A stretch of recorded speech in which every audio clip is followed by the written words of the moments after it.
ಎಲ್ರಿಗೂ ನಮಸ್ಕಾರ. ನಾನು ನಿಮ್ಮ ಕರಿಯಪ್ಪ. ಇವತ್ತಿನ ವಿಚಾರ ಏನಪ್ಪಾ ಅಂತ ಹೇಳಿದ್ರೆ, ದಾವಣಗೆರೆ ದಕ್ಷಿಣ ವಿಧಾನಸಭಾ ಕ್ಷೇತ್ರದಿಂದ ಕಾಂಗ್ರೆಸ್ ಅಭ್ಯರ್ಥಿ ಆಗಿರ್ತಕ್ಕಂಥ ಶಾಮನೂರು ಶಿವಶಂಕರಪ್ಪನವರ ಮೊಮ್ಮಗ ಸಮರ್ಥ್ ಹಾಗೂ ಬಿಜೆಪಿಯಿಂದ ದಾಸಕರಿಯಪ್ಪ ಶ್ರೀನಿವಾಸ್ ಅವರು ನಿಂತ್ಕೊಂಡಿದ್ದಾರೆ.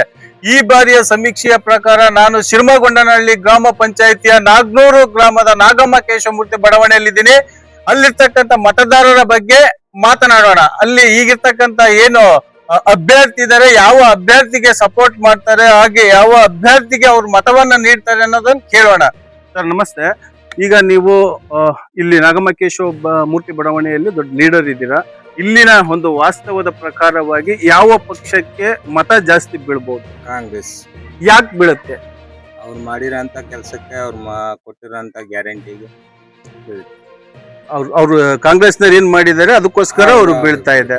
ಇವತ್ತು ಬೆಳಗ್ಗೆ ಆಂಜನೇಯ ಅವರು, ಆಮೇಲೆ ವಿಧಾನಸಭಾ ಕ್ಷೇತ್ರದ ಮಾಯ್ಕೊಂಡ ಬಸಂತಪ್ಪನವರು ಸಹ ಬಂದಿದ್ರು. ಅವರು ಸಹ ನಿಮಗೆ ಯಾವ ರೀತಿಯಾಗಿ ಒಂದು ಉತ್ತೇಜನ ಅಂದ್ರೆ ಕಾಂಗ್ರೆಸ್ ಪಕ್ಷದಿಂದ ಬಂದಿದ್ರಲ್ಲ, ಹಂಗಾಗಿ ಏನ್ ಹೇಳೋಗಿದ್ದಾರೆ ಇಲ್ಲಿನ ಜನಕ್ಕೆ? ಅವರು ಅಷ್ಟೇ, ಅವರು ನಮ್ಮ ಕಾಂಗ್ರೆಸ್ ಪರವಾಗಿ ನಾವು ನಿಂತೀವಿ, ಕಾಂಗ್ರೆಸ್ಗೆ ಎಲ್ಲರೂ ಸೇರಿ ಮತ ಕೊಟ್ಟು ಕಾಂಗ್ರೆಸ್ಗೆ ಮತ ನೀಡ್ರಿ, ಅವರು ಕಾಂಗ್ರೆಸ್ನವರು ಪರವಾಗಿ ನಾವು ಬಂದಿದೀವಿ ಅಂತ ಹೇಳಿದ್ರು.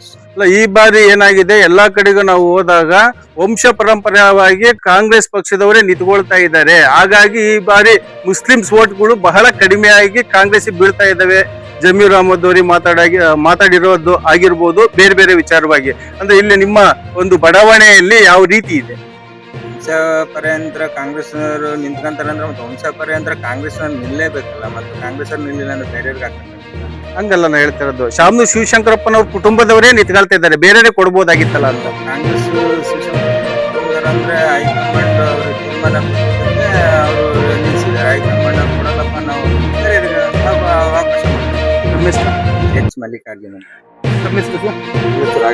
ಇಲ್ಲಿ ಈ ಬಡಾವಣೆಯಲ್ಲಿ ಮತ್ತೆ ಯಾರ ಪರವಾಗಿ ಮತವನ್ನ ಹಾಕ್ಲಿಕ್ಕೆ ಜನ ಇಷ್ಟಪಡ್ತಾರೆ, ಅಥವಾ ನೀವು ಯಾವ ಪಕ್ಷಕ್ಕೆ ಸಪೋರ್ಟ್ ಮಾಡ್ತಾ ಇದ್ದೀರಾ? ಸಮರ್ಥ್ ಶಾಮನೂರು ಅಂದ್ರೆ ಕಾಂಗ್ರೆಸ್ ಪಕ್ಷಕ್ಕೆ ನೀವು ಸಹ ಆಗ್ತಾ ಇರೋದು. ತಮ್ಮ ಹೆಸರು? ನೀವು ಸಹ ಯಾವ ಪಕ್ಷಕ್ಕೆ ವೋಟ್ ಹಾಕ್ತಾ ಇದ್ದೀರಾ? ಸಮರ್ಥ್ ಅವರಿಗೆ. ಅಂದ್ರೆ ಈ ನಾಗಮ್ಮ ಕೇಶವಮೂರ್ತಿ ಬಡಾವಣೆಯಲ್ಲಿ ಇರ್ತಕ್ಕಂಥ ಅಷ್ಟೊಬ್ಬರೇ ಒಂದ್ ಸೈಡ್ ಆಗಿ ಕಾಂಗ್ರೆಸ್ ಪಕ್ಷಕ್ಕೆ ಬೀಳುತ್ತೆ ಅಂತ ನಿಮ್ಮ ಅನಿಸಿಕೆ? ಇದಿಷ್ಟು ನಾಗ್ನೂರ್ನ ನಾಗಮ್ಮ ಕೇಶವಮೂರ್ತಿ ಬಡಾವಣೆಯಲ್ಲಿ ಇರ್ತಕ್ಕಂಥ ಮತದಾರರ ಮನದಾಳದ ಮಾತು.